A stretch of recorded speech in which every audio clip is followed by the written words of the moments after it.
A little shaky shake. Here we go. My homemade stir fry sauce. It's super easy to make. You're gonna love it.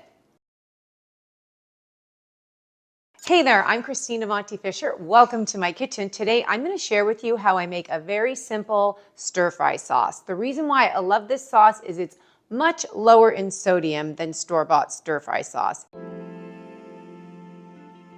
So the ingredients for my stir fry sauce are very simple. First, I use coconut aminos, which are much lower in sodium than a normal soy sauce, so that's a good thing.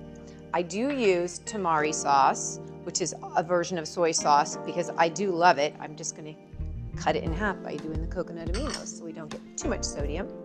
I've got 1 teaspoon of white miso paste. This gives it a nice umami flavor. Oh, it's so good. Then I've got, of course, fresh ginger, a teaspoon of fresh ginger, about a teaspoon of fresh minced garlic, a tablespoon of honey. If you have hot honey at home, oh my goodness, it is amazing. I've done this with hot honey as well. This is regular honey because I couldn't find the hot honey today. All right, anyways, of course, about a teaspoon of sriracha. Of course, if you want to do more, you go for it, okay? Then I have a 1/4 cup of hoisin sauce, 1 tablespoon of rice vinegar, oh yeah, for a little tang, 1/2 cup of vegetable stock or vegetable broth, whatever you prefer. Then you want to do 1 tablespoon of just basic cornstarch. I'm going to add a little bit of water to this before I mix it in. It's always important to do that with your cornstarch. Then just mix it, get it kind of liquidy. Then you want to add it to the sauce. All right, that's going to thicken it up when you heat it up when you make your stir fry. So I'm going to put that in. Then you want to just give it a quick whisk, me and my whisk. Of course, you can just empty all this in a jar. Oh, maybe I let it sit for too long and the cornstarch clumped up. Don't fear, if your cornstarch does a little clumping, no big deal.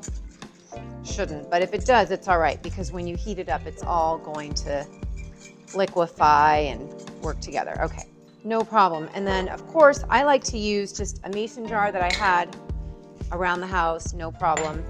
And of course, I always have a funnel, handy dandy funnel. You don't have to have a funnel. I'm just gonna pour it in. And then you're gonna set it aside for the next time you need to make an amazing stir fry. Okay, so you see all the clumpy goodness. That was a little bit of the ginger, the cornstarch, the garlic.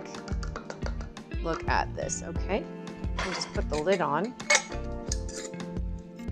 Okay, you wanna give it a little shaky shake. Okay, ooh.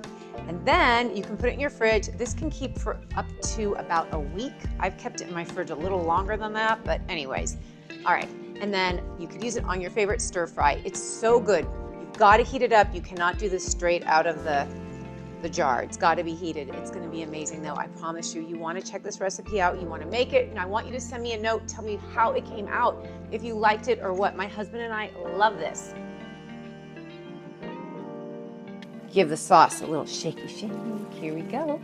Now I'm gonna use about half my sauce. I'm just gonna, if you notice your stir fry sauce is not thickening up to the level that you prefer, I recommend you just add a little bit more cornstarch and it will thicken it.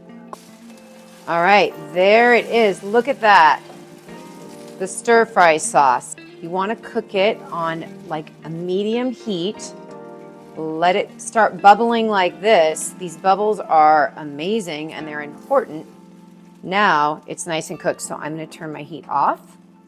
I'm going to move this into a separate dish, and then we're going to pour it over our stir fry.